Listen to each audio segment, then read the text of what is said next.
किया गया है। और ये वही देश है जिसमें कभी देश के प्रधानमंत्री जी ने कहा था कि मेरी सरकार अगर 1 रुपया ऊपर से भेजती है विकास के लिए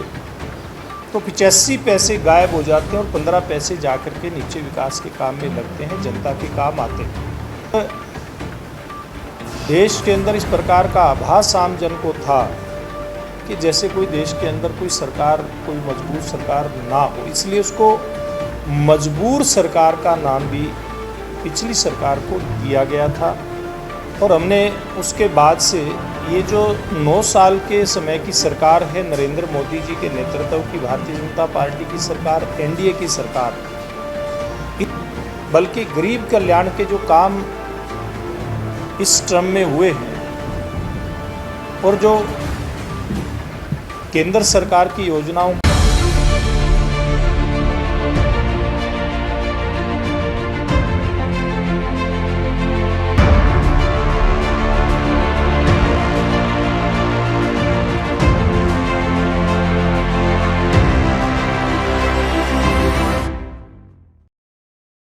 स्वागत है सब पत्रकार मित्रों का।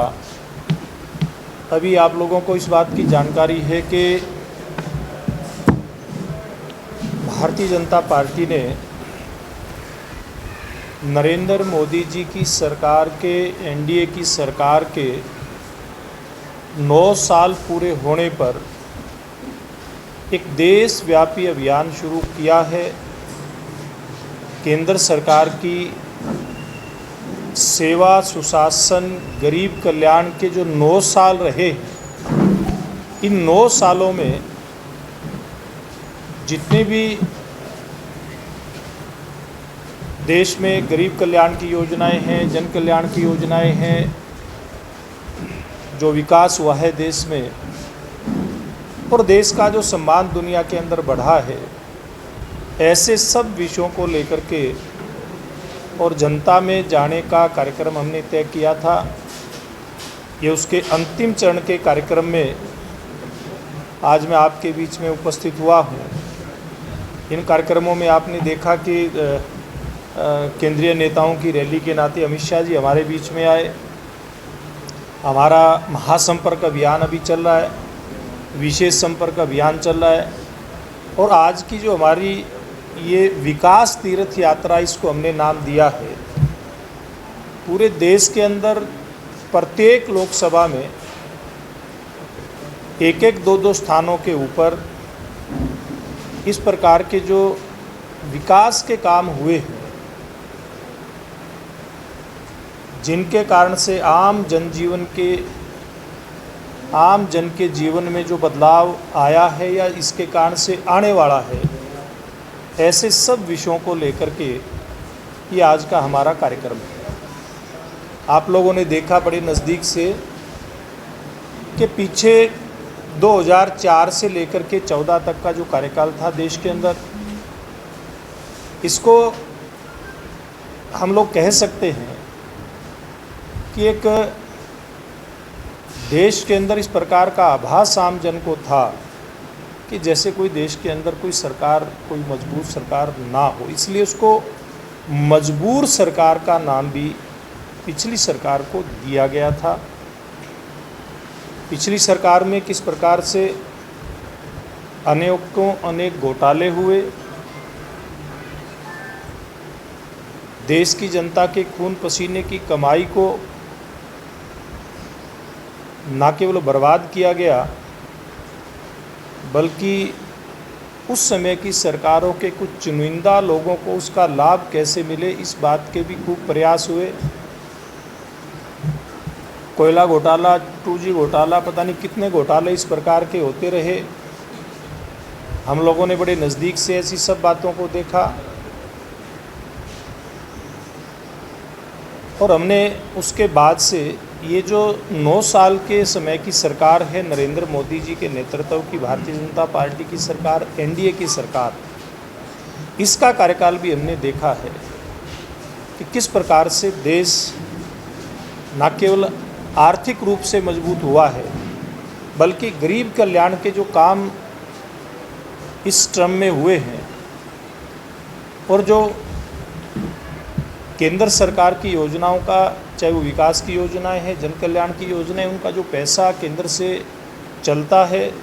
वो पूरी तरह से आकर के पूर्ण रूप से नीचे गरीब के काम आए, विकास के काम में लगे, इस बात को सुनिश्चित किया गया है। और ये वही देश है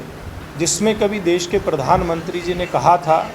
कि मेरी सरकार अगर 1 रुपया ऊपर से भेजती है विकास के लिए तो 85 पैसे गायब हो जाते हैं और 15 पैसे जाकर के नीचे विकास के काम में लगते हैं, जनता के काम आते हैं। लेकिन प्रधानमंत्री नरेंद्र मोदी जी ने प्रधानमंत्री बनते ही किस प्रकार से आम आदमी के बिना पैसे के बैंक के अंदर खाता खुले, इस बात की व्यवस्था की। जन धन योजना के चलते 48 करोड़ देश की जनता के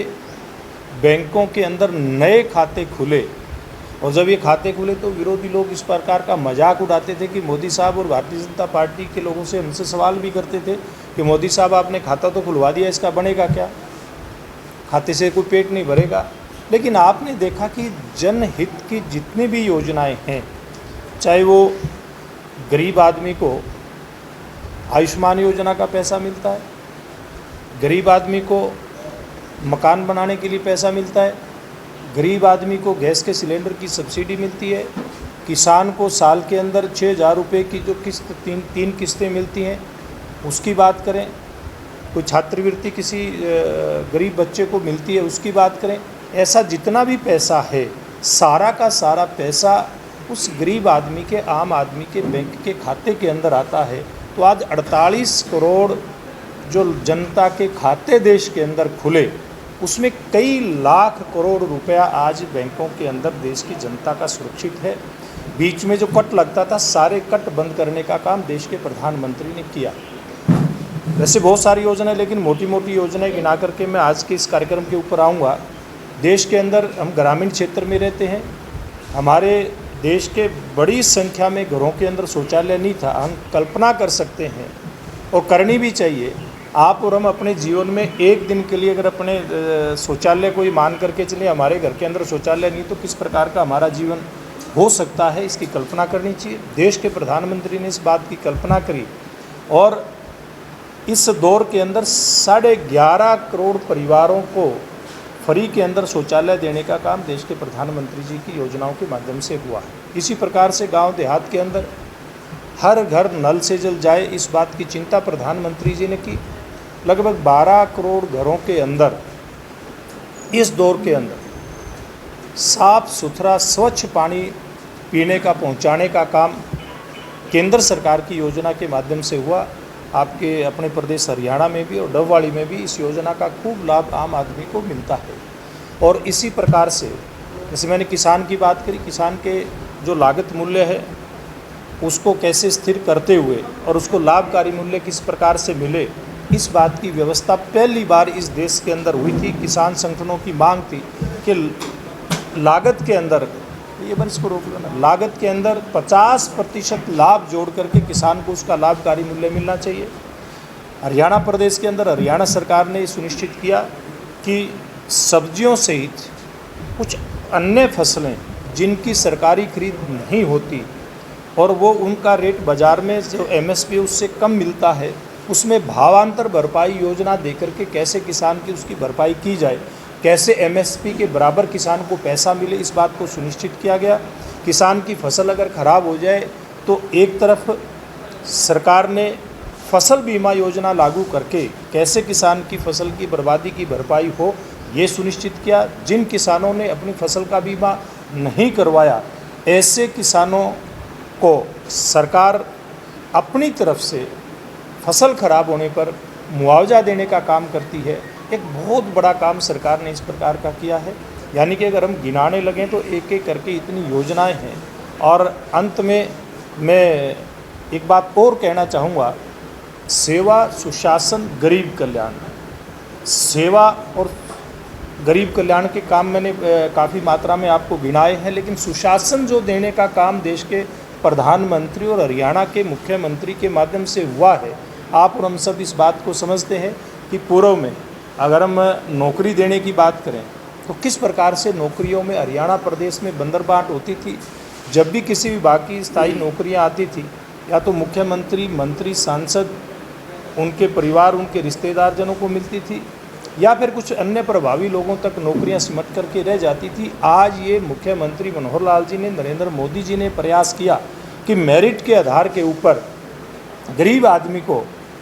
नौकरी मिले, और गरीब आदमी को नौकरी देने के लिए उसमें कुछ प्रावधान भी गरीब कल्याण के लिए, अंत्योदय के अर्थ को पूरा करने के लिए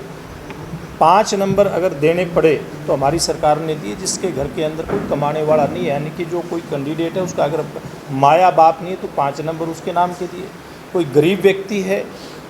गरीबी रेखा से नीचे वो आता है, 5 नंबर उसको दिए अलग से, और जिसके घर में नौकरी नहीं है 5 नंबर उसको देने का काम किया। तो ये नौकरियां मेरिट पे मिले,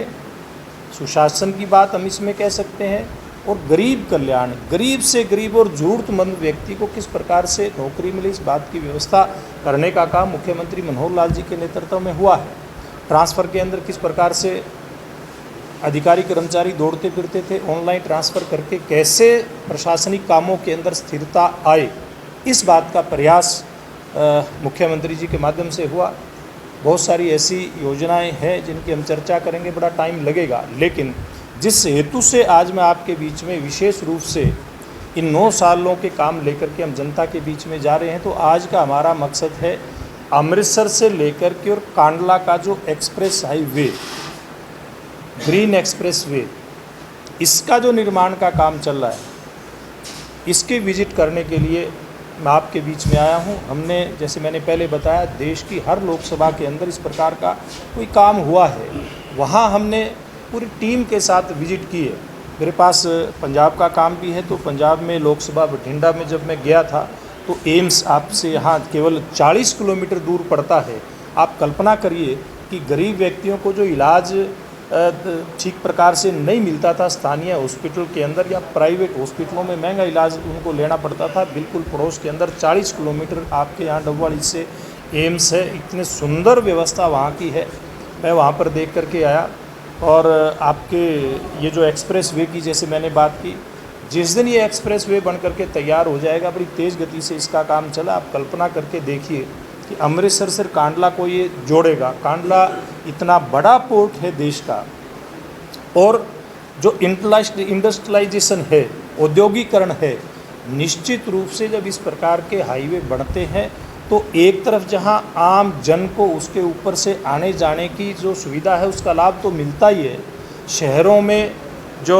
जाम की स्थितियां रहती हैं उनसे तो निजात मिलती ही मिलती है।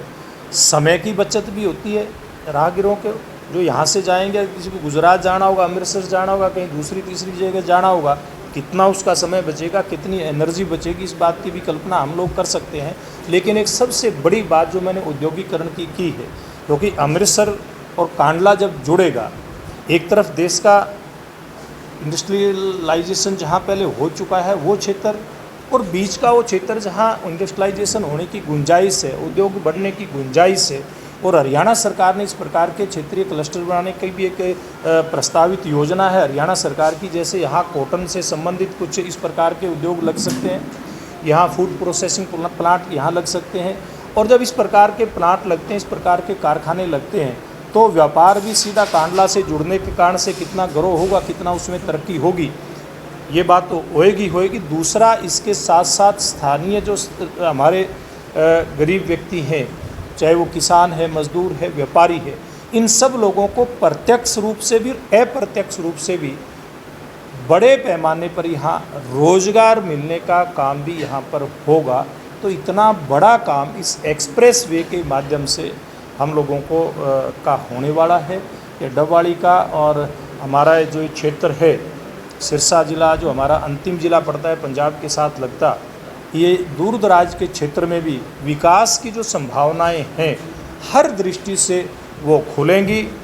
हर दृष्टि से आम आदमी का इसके कारण से फ़ायदा होगा। तो इस हेतु से आज हमने इस योजना को बनाया है, और आज आप सब लोगों के सामने हम पूरी टीम के साथ ये जितना भी इसका हिस्सा बना है इस एक्सप्रेस हाईवे का, वहाँ विजिट करके आएंगे, और जनता के सामने आप लोगों के माध्यम से हम ये बात रखने का काम कर रहे हैं कि किस प्रकार से सरकार की योजनाओं का लाभ आम आदमी तक पहुँचता है। ये बात मैंने आपके सामने रखी थी। आपका कोई सवाल इस संदर्भ में हो तो आप लोग कर सकते हैं।